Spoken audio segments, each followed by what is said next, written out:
두 시대를 넘어 새 시대로 윤석만의 안녕 대한민국.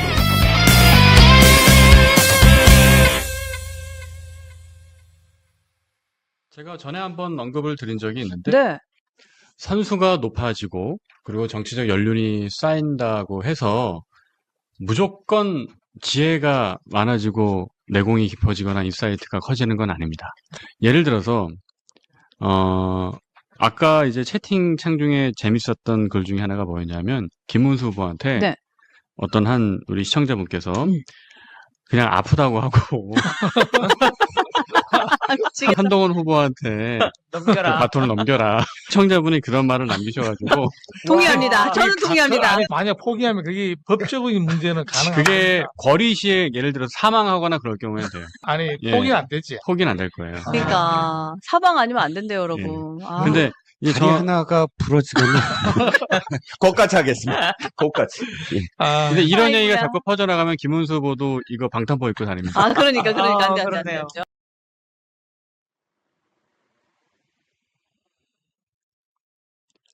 시청자 여러분 안녕하십니까? 윤석만의 안녕 대한민국 5월 15일 아침 방송 시작하겠습니다. 오늘은 스승의 날입니다. 과거에는 스승의 의미가 좀 남달랐던 것 같아요. 그래서 스승의 그림자도 밟지 않는다 라는 이야기가 있었고요. 그리고 군사부 일체라는 말처럼 스승은 부모님과도 같은 그런 지위를 갖기도 했습니다. 그런데 요즘 세상에는 스승이 사라진 것 같습니다. 비단 학교에만 있는 스승을 얘기하는 것이 아니라 좀 더 범용적인 의미에서 말씀을 드린다면 어른이 사라진 세상 같습니다.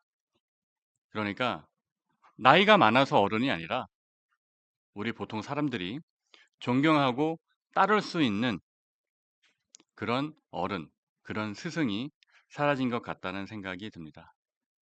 우리 정치에도 그렇게 존경하고 따를 만한 사람들이 많아졌으면 좋겠다는 생각입니다. 자, 스승의 날 5월 25일 윤석만의 안녕 대한민국 오늘도 어김없이 따끈따끈한 소식과 함께 논평을 시작하겠습니다. 제가 요새 방송을 하면서 좀 자괴감이 들 때가 많아요. 어떤 것이냐면 논설위원을 하면서도 그랬고 또 기자 생활 초년병 때도 그랬고 그리고 사직을 하고 이제 뉴스엔진에 이렇게 아침 방송을 맡아서 해왔던 지난 이제 석 달의 시간을 쭉 이렇게 돌이켜 보면 제가 갖고 있던 생각은 그런 거였거든요. 이재명 후보가 대통령이 되면 안 된다. 그리고 이재명 후보를 막기 위해서 우리는 어떤 비전을 제시할 거고 어떤 철학을 제시할 거고 이재명 후보보다 훨씬 나은 사람이 대통령이 돼야 한다는 마음으로 이재명 후보와 민주당을 정말 제가 신랄하게 비판했죠. 제가 매일같이 일일 일제명 하듯이 매일 비판했습니다. 뭐 어떨 때는 일일 이재명 한 적도 있어요. 보통 일일 일제명을 했는데 그런데 요새는 제가 비판을 하면서 보니까 이재명 후보를 비판만 할 수 없어요. 지금 친윤 지도부와 기득권, 윤석열 전 대통령, 김문수 후보가 하는 행태를 보면 그냥 넘어갈 수 없습니다. 그러다 보니까 과연 제가 매일같이 이렇게 우리 시청자 여러분들한테 어떤 희망과 비전을 드리지 못하고 계속해서 이 국민의힘의 내부의 문제점들을 비판하는 것이 이게 어떤 도움이 될까라는 고민을 계속하고 있습니다. 오늘 아침 방송 시작하기에 앞서서 잠깐 쇼츠 영상도 보셨잖아요. 쇼츠 영상도 어제 제가 그 티키타카 쇼에 오랜만에 출연했을 때 그 재밌는 장면이라고 아마 생각을 하셔서 이렇게 쇼츠로 편집해 주신 것 같은데 지금 실제 여론이 한동훈 후보가 됐으면 어땠을까 하는 그런 가정을 하는 여론들이 많습니다. 그러니까 기존에 한동훈 후보를 지지했던 분들뿐만 아니고 이제 심지어 김문수 후보를 뽑은 사람들도 차라리 한동훈 찍을 걸 하는 얘기들이 많이 들려옵니다. 자, 사진 한 장 띄워주시겠습니까? 자, 이 사진이 저는 참 이해가 안 돼요. 이 김문수 후보가 밀양에서 유세하던 사진이거든요. 좋아요. 김문수 후보가 아직 선거 현수막이 안 나와서 그렇다는 건 제가 이해할 수 있어요. 왜냐하면 최종 후보로 결정된 지가 얼마 안 됐고, 그리고 지금 그 여기 뉴스엔진 스튜디오가 있는 대합빌딩, 이 대합빌딩 4층에 김문수 후보 캠프가 있습니다. 김문수 후보 캠프가 있는 대합빌딩에는 이재명 후보의 현수막이 바로 옆 건물에 이따만하게 크게 붙어 있어요. 그런데 대합빌딩에는 김문수 후보의 현수막이 안 붙어 있어요. 그러다 보니까 저런 사진을 보면 국민들이 무슨 생각을 하겠습니까? 아니, 저 사진을 보고 밀양에서 김문수 후보의 유세를 직접 본 사람들은 몇 명 안 되잖아요.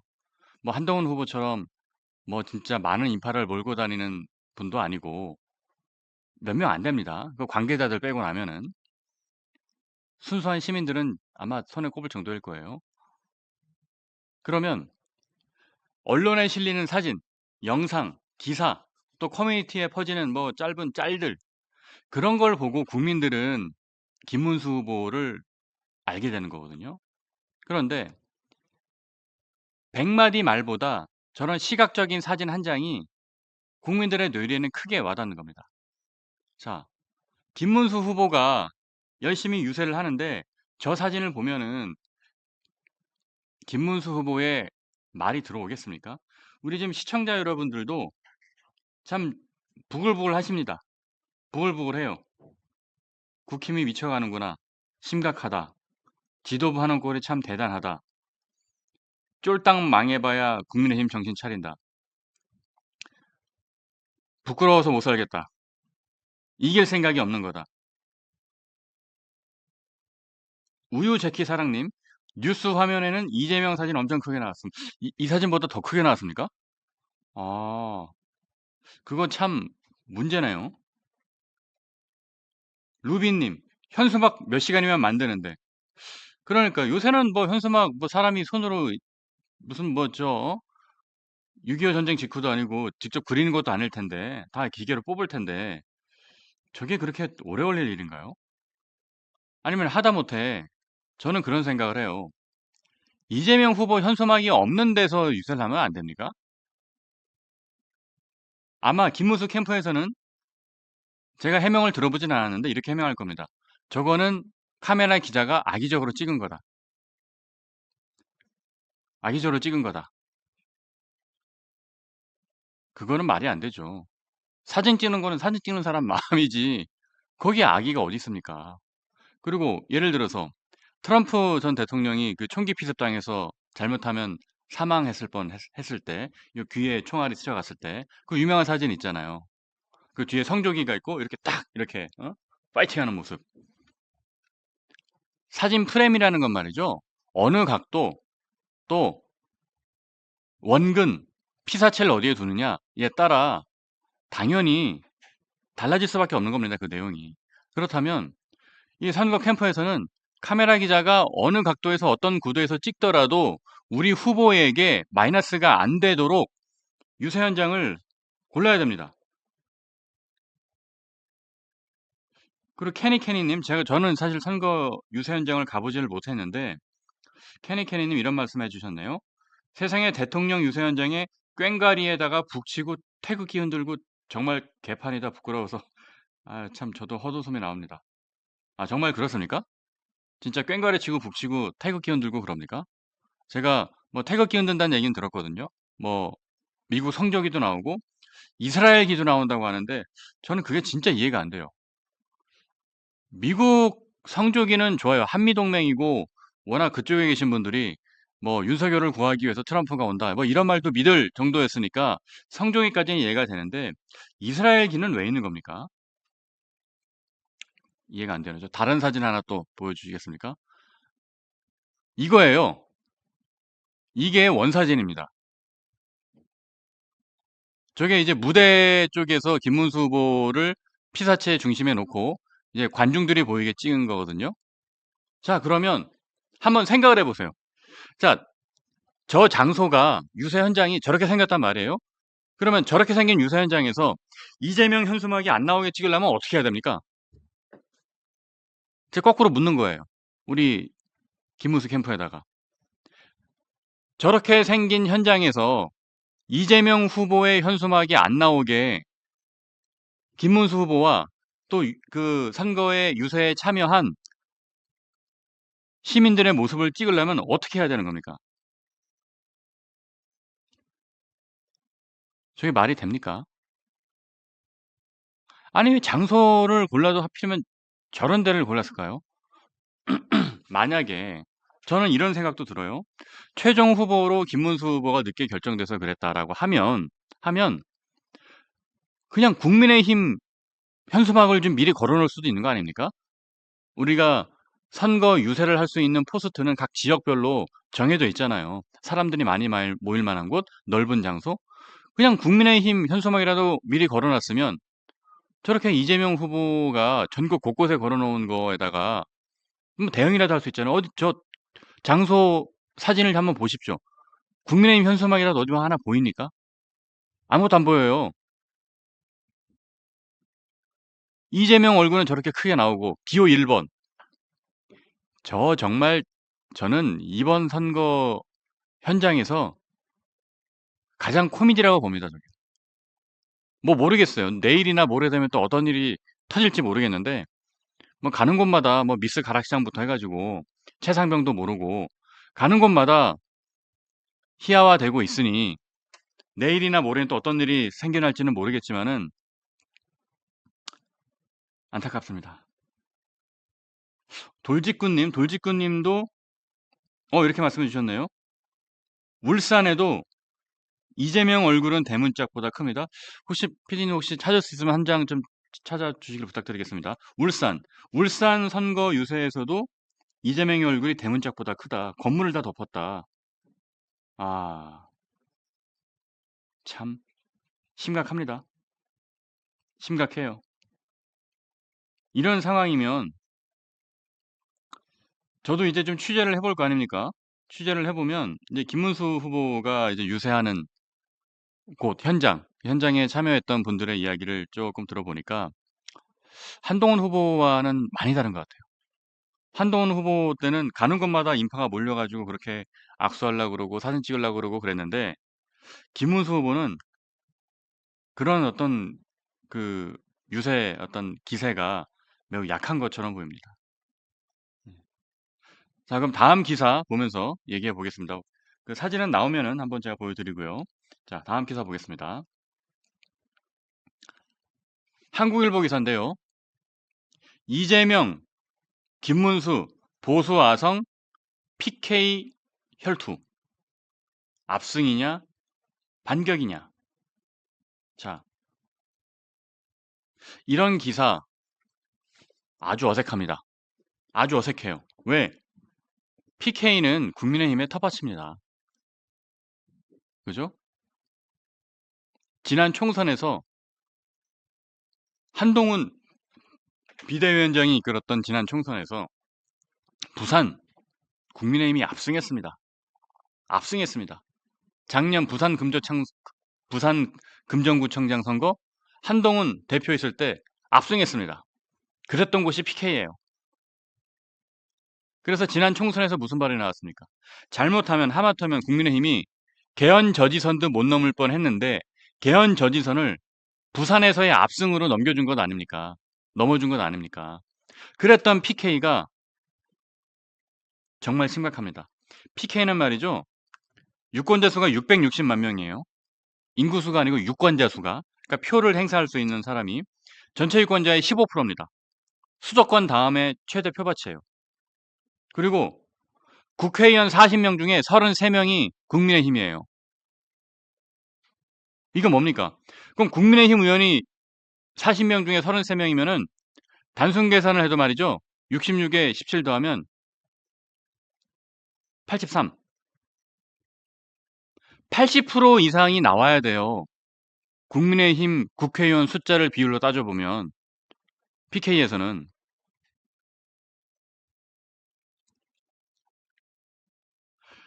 PK의 국민의힘 국회의원 수가 비율이 83%라니까요. 그런데 정말 기가 찹니다. 그리고 심지어 지난 대통령 선거에서 국민의힘이 58대 38로 이겼어요. 민주당을. 58대 38로 이긴 곳이 PK입니다. 그런데 지금 얼마나 지금 심각한 줄 아십니까? 엠브레인 퍼블릭 자료 조사입니다. 엠브레인 퍼블릭에서 3자 대결 대선 지지도를 따져봤더니 PK입니다. PK. 부산, 울산, 경남, 부울경. 이재명이 김문수를 앞섭니다.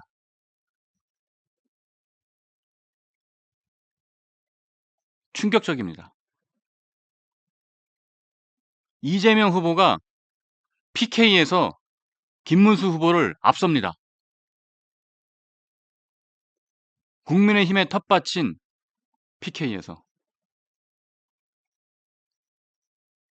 네. 정말 이해할 수가 없습니다. 이미 서울은 말이죠. 이미 서울은 갤럽 조사해 보면 더블 스코어예요.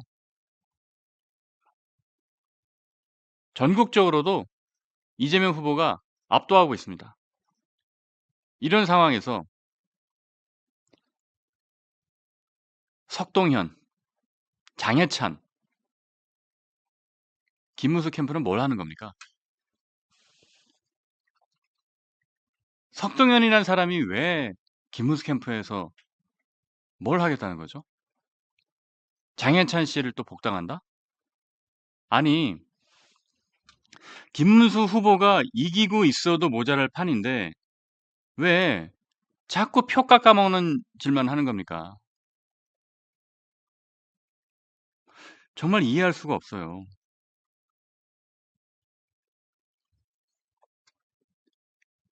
보수의 아성인 PK에서조차 김문수 후보가 밀린다? 그러면 이렇게 되면 저는 말이죠. 그냥 이번 대선을 지는 것만이 문제가 아니라 그 다음이 더 큰 문제라고 생각합니다. 호남은 민주당의 강력한 텃밭이에요. 호남은 여전히 거의 90% 가까이 됩니다. 호남은 바뀌지 않고 있어요. 그런데 PK에서 이재명한테 김문수 후보가 진다? 그러면 더 이상 PK가 텃밭이 아니게 되는 겁니다. 그러면 다음 지방선거, 다음 총선, 그때부터는 어떻게 할 겁니까? 정말 망하는 거예요. 망하는 거예요. 다음 기사 보겠습니다. 자, 이번 기사는 말이죠. 이거는 좀 여론조사는 아니고 좀 재밌는 기사인데 패널 조사입니다. 패널 조사. 유권자 패널 조사라 그래서 그 정당학회에서 하는 건데 이거 어떤 거냐면 그 윤석열을 찍었던 사람 그리고 이재명을 찍었던 사람 그러니까 지난번 대선 그러니까 3년 전 대선에서 각각 찍었던 사람들의 표심이 어떻게 변했냐를 따져보는 겁니다. 그러니까 이거는 일반 여론조사가 아니고 패널 조사입니다. 패널 조사. 그러니까 그 당시에 실제로 찍었던 사람들이 지금은 어떻게 했냐라는 거거든요. 자, 볼게요. 3년 전 대선에서 이재명 후보를 뽑았던 사람 중에 이재명을 뽑았던 사람 중에 89.6% 그러니까 거의 90%네요. 이 사람들은 이번에도 민주당을 뽑겠다고 합니다. 그러니까 지난번 대선에서 민주당을 뽑았던 사람들의 90%는 민주당을 뽑겠다고 해요. 뭐 그게 사실은 뭐 정상적인 일이죠. 그런데 지난번 대선에서 국민의힘을 뽑았던 사람 중에 이번에도 국민의힘 그러니까 김문수 후보를 뽑겠다고 하는 사람은 55%밖에 안 돼요. 이게 뭡니까? 이거는 여론조사가 아니고요. 패널 조사예요. 이거는 팩트입니다. 팩트. 그러니까 표집을 하는 것이 아니고 그때 실제 패널들 중심으로 조사를 한 겁니다. 이건 완전히 그냥 생현실인 거죠. 다시 말씀드릴게요. 3년 전에 이재명을 뽑았던 사람의 90%는 이재명을 이번에 또 뽑습니다. 그런데 3년 전에 국민의힘 후보인 윤석열을 뽑았던 사람 중에 김문수를 뽑겠다는 사람은 55%밖에 안 돼요. 그럼 거의 절반 가까이 되는 사람들은 다 어디 간 겁니까? 거의 절반에 해당하는 시민들이 지난번에는 국민의힘을 뽑았는데 이번엔 김문수 뽑겠다는 얘기를 안 하고 있어요. 답답합니다. 충격적인 것은 말이죠. 지난번에 윤석열 뽑았던 사람 중에 8.3%는 이재명을 뽑겠답니다.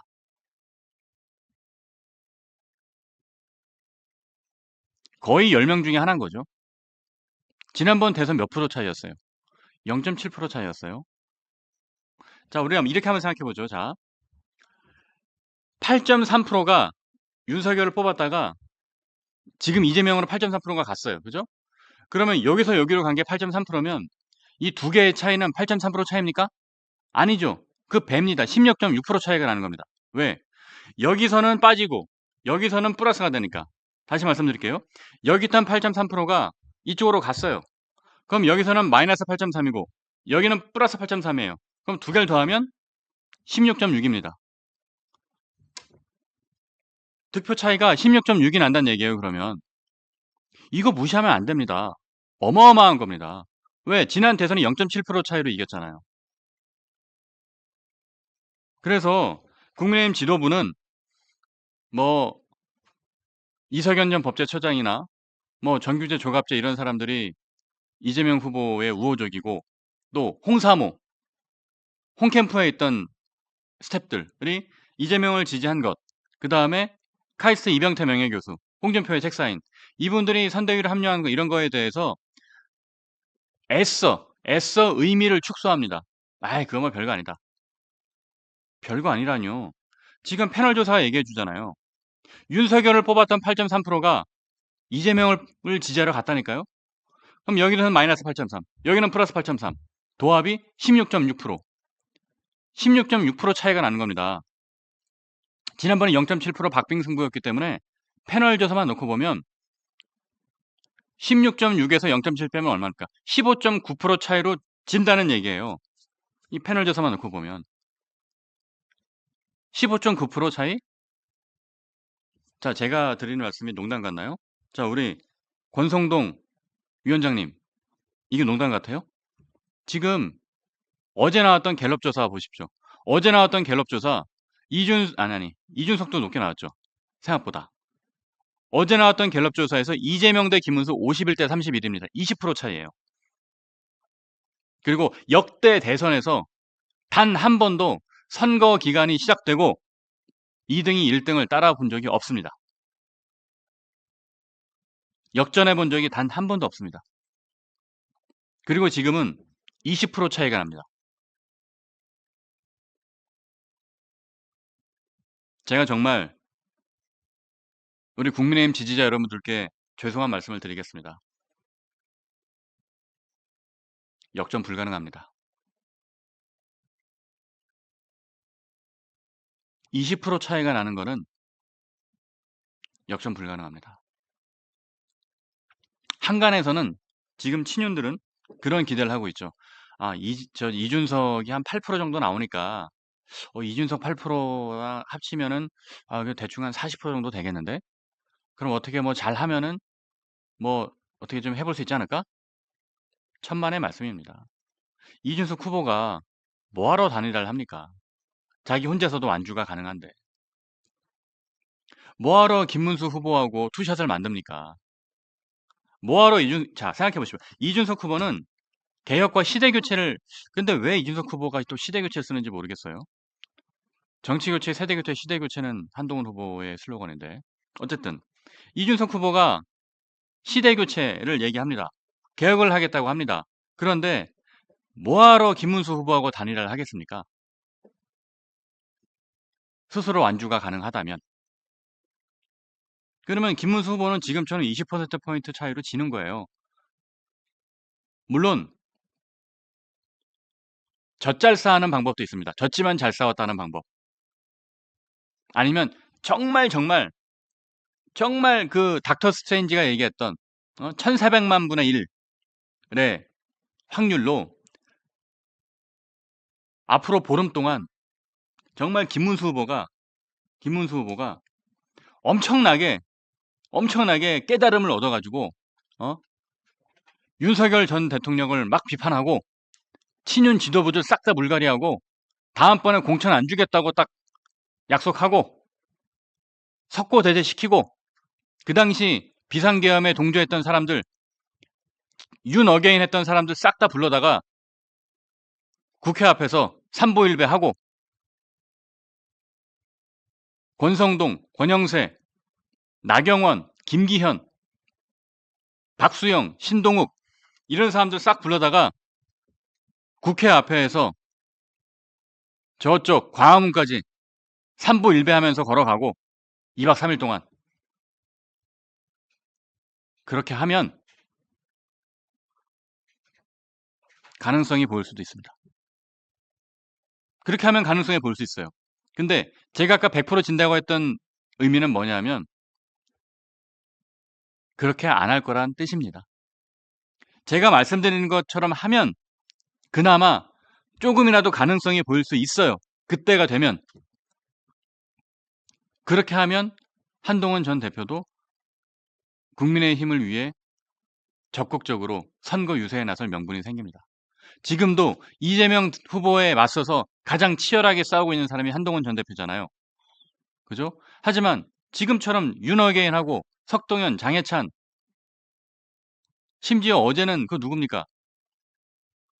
12.12 사태의 주역까지 제가 이름은 얘기 안 하겠습니다만은 12.12 사태의 주역이었던 사람까지 모시려 했다가 취소했습니다. 그거 정말 이재명 후보로부터 내란 동조당, 내란 세력이라는 비판을 받고 싶어서 일부러 그런 겁니까? 일부러 그런 거 아니면은 이해가 안 됩니다. 12.12 사태의 주역이었고 신군부에 있었던 전두환 정권에 있었던 분을 일부러 그러지 않고서는 이해가 안 됩니다. 다시 말씀드립니다. 이길 수 있는 방법은 말이죠. 윤석열 전 대통령을 강하게 비판하고 윤리제소에서 출당시키고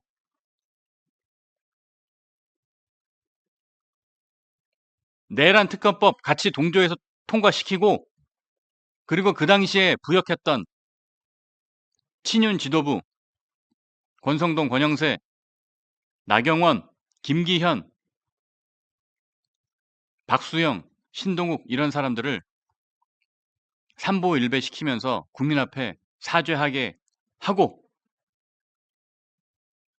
비전을 제시한다면 이재명을 이길 수 있는 가능성이 요만큼 생깁니다. 그렇다면 정말 해볼 수 있어요. 하지만 문제는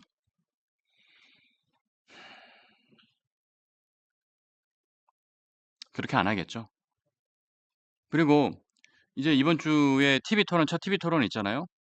첫 TV 토론에서 이재명 후보와 이준석 후보에게 시달리는 김문수 후보를 보면 국민들의 마음이 깝깝할 겁니다. 또 김문수 후보가 그때는 어떤 눈에 넣어도 아프지 않은 그런 초식을 시전하실지 기대가 됩니다. 다음 기사 보겠습니다.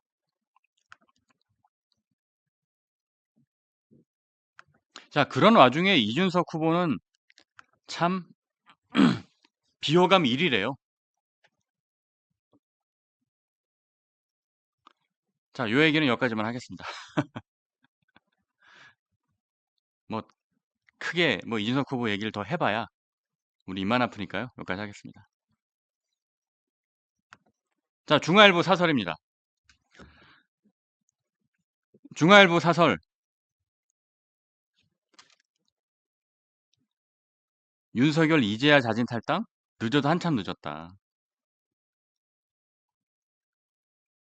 저는 제가 기자 생활을 20년 넘게 하면서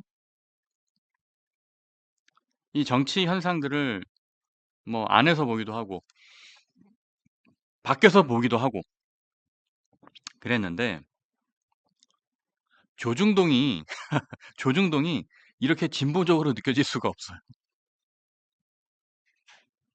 그러니까 제가 몸담았던 중앙일보, 그리고 여러분 잘 모르시겠지만 제가 2010년부터 중앙일보에 근무했고요. 중앙일보 근무하기 전에는 동아일보에서 약 1년 정도 잠깐 몸을 담았었습니다.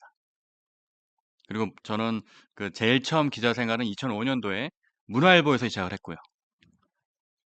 그래서 뭐 어쨌든 제 기자 생활에서 한 15년은 중앙일보에 있었기 때문에 뭐 중앙일보가 제 친정인 거죠. 그런데 제가 이 말씀을 드린 이유가 제가 중앙일보, 동아일보, 문화일보를 다 겪어봤지만 그 중에서도 가장 보수적인 곳은 조선일보예요. 가장 보수적인 것은 조선일보인데 조선일보에 하는 이야기들이 윤석열이나 친윤 세력보다 더 진보적이에요. 정말 제가 뭐 오래 살진 않았지만 살다 살다 별일을 다 봅니다.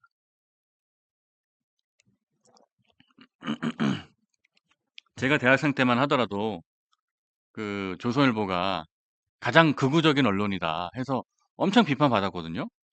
그랬는데 지금 이렇게 와서 보면은 조선일보가 나름 이 보수 안에서도 나름 진보적이에요. 그 윤석열과 친윤, 뭐 윤어게인 이런 거 하는 분들에 비하면 참 살다 살다 별일이 다 있습니다, 진짜. 그러니까 그것처럼 중앙일보, 동아일보 이 조중동이 이제는 보수 신문이 아닌 것처럼 느껴집니다. 자, 중앙일보도 지금 사설에서 뭐라 그러고 있습니까? 윤석열 이제야 자진 탈당? 늦어도 한참 늦었다. 중앙일보마저도 윤석열 탈당 이미 진작했어야 된다라는 얘기를 하고 있습니다. 그런데 아직도 김문수 후보는 인간적 도리가 아니다. 도리가 아니다. 윤석열에 대한 도리는 지킬 줄 알면서 국민에 대한 도리는 안 지킵니까? 그 말씀을 꼭 물어보고 싶었습니다. 윤석열에 대한 도리는 지켜야 한다면서 왜 국민에 대한 도리는 안 지킵니까? 우리가 비상계엄으로 얼마나 많은 고통과 아픔을 겪었습니까? 비상계엄 때문에 불안한 사람들, 비상계엄 때문에 장사도 못하고 경기가 안 좋아져서 지난 연말부터 지금까지 힘들어하는 자영업자들, 비상계엄 때문에 주가 폭락하고 그래서 손해봤던 우리 개미 주주들, 비상계엄 때문에 하루하루 열받고 화가 나고 분통 터져서 스트레스 받는 우리 시민 여러분. 이런 국민에 대한 도리는 생각 안 합니까? 김문수 후보님. 윤석열 전 대통령이 본인을 장관시켜줬기 때문에 그 장관시켜준 그 도리를 생각하는 겁니까? 그게 도리입니까? 이해할 수 없습니다. 조중동도 다 돌아선 마당에 도대체 누구를 믿고 누구의 의견을 듣고 가는 겁니까? 진짜 극우 유튜버들 말만 믿고 가는 겁니까? 저는 말이죠. 제가 이름은 직접 거론하지 않겠습니다만은 극우 유튜버들 윤어게인 외치고 부정선거 음모론 얘기하고 트럼프가 와서 윤석열 구해줄 거라고 하고 뭐 그런 말도 안 되는 얘기들 해가면서 슈퍼챗 받고 후원 받고 그걸로 돈벌이하는 극우 유튜버들이 김어준보다 훨씬 나쁘다고 생각합니다.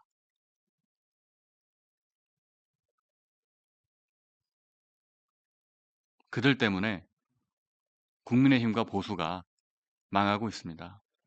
윤석열 전 대통령이 조선일보, 중앙일보, 동아일보 신문을 안 보고 그렇게 유튜브만 봤다는 거잖아요. 극우 유튜버들만. 그런 말들만 믿고 어떻게 일국의 대통령이 부정선거 음모론에 빠져서 선관위에다가 계엄령을 내려서 군대를 보냅니까? 헌법기관인 중앙선관위에다가 계엄령을 내리고 군대를 보냅니다. 부정선거 음모론을 믿고. 도대체 대통령의 지성은 어디에 팔아둔 겁니까? 그리고 그거를 만든 극우 유튜버들. 저는 그들이 대한민국의 자유민주주의를 망치는 가장 큰 적 중에 한 명이라고 생각을 합니다. 그리고 그 책임은, 그 잘못은 김어준보다 크다고 생각합니다. 다음 기사 보겠습니다.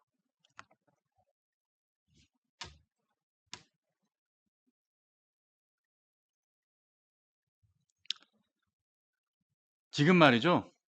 제가 원래 계획대로였다면 이재명 후보와 민주당을 신랄하게 비판해서 뼈를 발려도 시원찮을 판국이었을 겁니다. 우리가 상식과 합리적으로 이번 경선을 치렀다면. 지금 민주당이 하는 걸 보십시오. 이거는 중국에서 있었던 문화대혁명 때와 다를 바 없어요. 사법부를 발 아래 두고 다른 생각을 가진 사람들은 다 처단하고, 저는 이재명 민주당이 혹시 정권을 잡더라도 이렇게는 안 했으면 좋겠습니다. 대한민국의 자유주의와 민주주의가 살아있다면 이렇게는 안 했으면 좋겠습니다. 만약에 정권을 잡고 대한민국을 괴물 정권으로 만들고 괴물 정권이 이끄는 독재 국가로 간다면 한동훈 전 대표와 함께 앞장서서 맡겠습니다.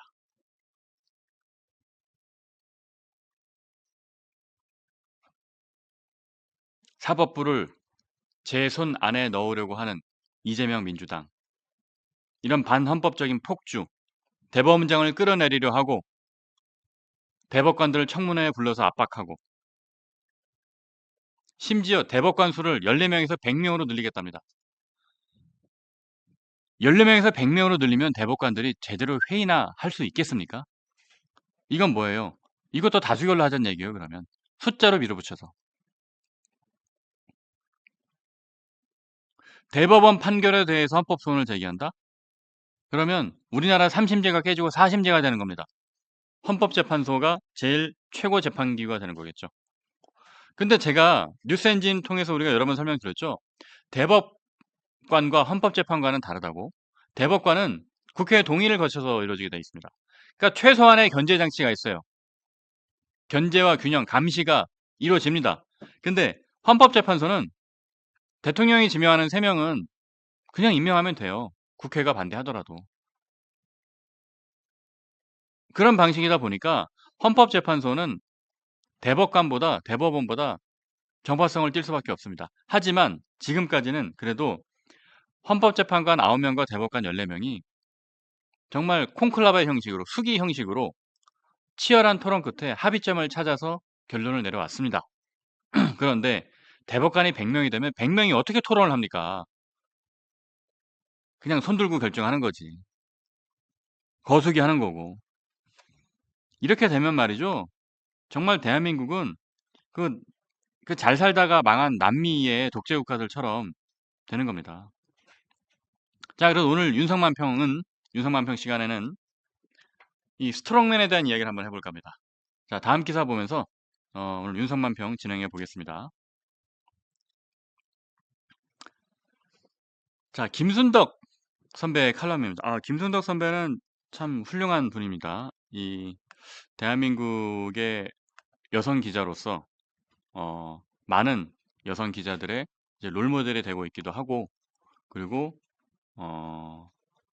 쓰는 글, 칼럼마다 좀 날카롭고 비판적인 그런 펜에 상당히 벼려져 있는 그런 분입니다. 이분이 지금 걱정하는 게 뭐냐면 이재명 정권이 자기 뜻이 곧 국민이다 는 방식으로 밀어붙이는 거 아닌가 하는 걱정을 하는 거예요. 자, 이 부분은 제가 늘 얘기했던 거, 제가 책에서도 여러 번 썼고 칼럼에서도 여러 번 썼고, 이게 뭐냐면 칼 슈미트의 이론입니다. 칼 슈미트는 히틀러, 나치 정권의 이론적 근거를 제시한 사람이에요. 칼 슈미트라는 헌법학자는. 그럼 어떤 거냐면 칼 슈미트의 얘기는 이거예요. 다수의 결정이 곧 인민의 총이다. 조금 말이 좀 어렵죠? 평소에 잘 쓰는 단어가 아니니까 다시 말씀드릴게요. 다수의 결정이 인민의 총의다. 그러니까 다수결로 어떤 정치인을 뽑거나 다수결로 무언가를 결정하면 그것이 모든 국민의 뜻이다. 다시 말하면 다수결에서 이겼어. 그러면 다수결에서 진 사람들은 아닥하다는 얘기입니다. 아닥하고 무조건 따르라. 이런 거죠. 선거라는 것은 기본적으로 51대 49의 싸움입니다. 그러면 51%로 당선된 사람이 있다고 쳐요. 그럼 이 사람은 49%의 마음을 얻지 못한 거잖아요. 그죠? 그런데 칼 슈미트의 이론, 다수의 결정이 인민의 뜻이다라는 이 칼 슈미트의 관점에 따르면 51%를 얻은 사람도 이 사람이 곧 100%의 뜻이다 라는 겁니다. 다시 말하면 51%를 얻은 사람이면 49%의 의견은 아랑곳 없고 그냥 마음대로 해도 된다라는 얘기예요. 그런 생각을 갖고 있는 게 이재명이다. 문재인도 그렇습니다. 원조는 히틀러입니다. 이런 생각이 매우 위험하다는 거예요. 그래서 보통 스트롱맨들이 이런 짓을 많이 합니다. 이런 스트롱맨들은 제일 먼저 하는 것이 언론을 장악하고 사법부를 장악하고 그래서 자기의 말에 대해서 비판하고 토를 다는 것에 대해 재갈을 물립니다. 그래서 저는 걱정되는 게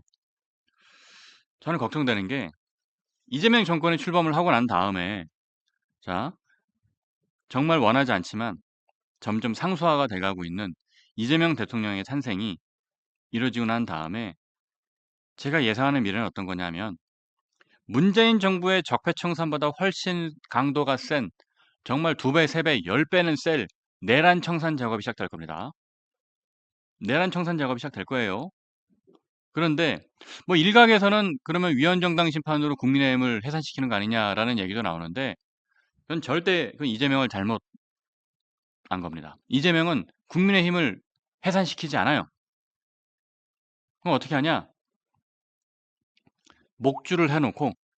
목줄을 아주 세게 해놓고 이재명 후보가 나중에 사법 리스크와 어떤 문제점들이 계속 터져나올 거 아니에요?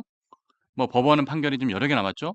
5개의 재판 12개 혐의 이거 다 나올 거 아닙니까? 그러면 그때그때 국면 전환용으로 내란 프레임을 씌워서 내란 동조자들을 한 명씩 처단할 겁니다. 아니 이재명 후보 입장에서 국민의힘 지금 같은 국민의힘이라면 뭐하러 이걸 해산시킵니까? 그냥 봉숭아학당 그대로 놔두고 지나가다가 한 대씩 때려가면서 자기한테 불리할 때 한 대씩 때리고 또 지나가다 또 한 대 때리고 그러면서 다음 총선, 지선 총선 3년 후까지 끌고 갈 겁니다. 이재명 후보한테는 아주 좋죠. 그 내란 프레임을 가지고 내란 청산 프레임이 엄청 세게 작동할 겁니다. 그러면 윤석열 전 대통령, 김건희 여사, 뭐 건진법사, 뭐 천공, 김용현, 이상민, 권영세, 권성동 이런 분들이 탈탈 털리겠죠. 어떤 식으로든 이재명 대통령이 탄생한다면 가만두지 않을 겁니다. 그러면 그때 그때가 걱정이에요. 제가 지난번에 그런 얘기했죠. 씨암탉까지 잡아먹으면 안 된다고. 근데 지금 국민의힘 친윤 기득권과 김문수 후보가 하고 있는 짓을 보면 씨암탉까지 잡아먹을 것 같습니다. 국민의힘이 다시 재건할 수 있는 불씨는 남겨둬야 되는데 지금처럼 가잖아요. 그러면 국민의힘에 질린 국민들도 다 떠날 겁니다. 그러면 이재명의 폭주를 막을 사람이 한 사람밖에 없어요. 한동훈 전 대표. 그런데 그 한 사람 한동훈 전 대표는 아주 외롭고 힘든 싸움을 이어가야 될 겁니다. 물론 그 곁에는 저 같은 사람들이 있을 겁니다. 하지만 국민의힘이 폭망하고 난 다음에 이재명의 내란 프레임과 내란 청산 작업이 시작되고 난 다음에 우리의 힘은 많이 쪼그라들어 있을 겁니다. 그래서 우리 동료 시민들의 연대와 조직화가 필요하다는 이야기입니다. 그래서 경선이 끝난 직후부터 한동훈 전 대표도 이야기했고 저도 계속 이야기하고 있고 경선이 끝난 날 저녁 때 제가 오후죠. 경선이 끝난 날 오후였던 것 같은데 제가 그런 페이스북 글을 올렸습니다. 사해 수준의 짠물을 빼야만 물고기가 살 수 있다. 방법은 그거밖에 없습니다. 자, 오늘 논평 여기서 마치겠습니다. 자, 시청자 여러분들께서 또 여러 가지 의견을 주셨는데요. 시청자 의견을 한번 살펴보도록 하겠습니다. 아이나 신님, 네, 무언의 메시지로 응원해 주셔서 감사드리고요. 스카이777님, 계엄 때 원내대표 추경호, 국민의힘 쿠데타 때 원내대표 권성동, 비대위원장 권성동, 이에 동조한 비대위원들 정계 은퇴하시고 책임 좀 지는 국민의힘 좀 됩시다. 정말 저도 동의하는 의견입니다. 네. 그리고 또 다른 시청자 여러분들 의견도 좀 들어볼게요. 뭉크님, 가슴이 답답합니다. 이쪽 저쪽 다. 자꾸 답답한 소식만 전해드려서 저 역시 죄송합니다. 아기사자님 또 무언의 메시지로 응원을 해주셔서 고맙습니다. 자, 시청자 여러분, 국민 여러분, 우리는 지금 어두운 터널을 지나가고 있습니다. 하지만 터널 속에도 한 줄기 빛이 보인다면 우리는 그 희망의 끈을 놓지 않고 앞으로 나아갈 수 있습니다. 그러니까 힘들고 고통스럽고 어렵더라도 그 희망의 빛 한 줄기, 뭐 제가 이름을 얘기하지 않아도 누구 말씀드리는지는 아실 거예요. 그 희망의 빛 한 줄기를 따라가면서 어두운 세상을 밝은 세상으로 바꿔봅시다. 바꿔보시죠. 오늘 방송 여기서 마치겠습니다. 고맙습니다.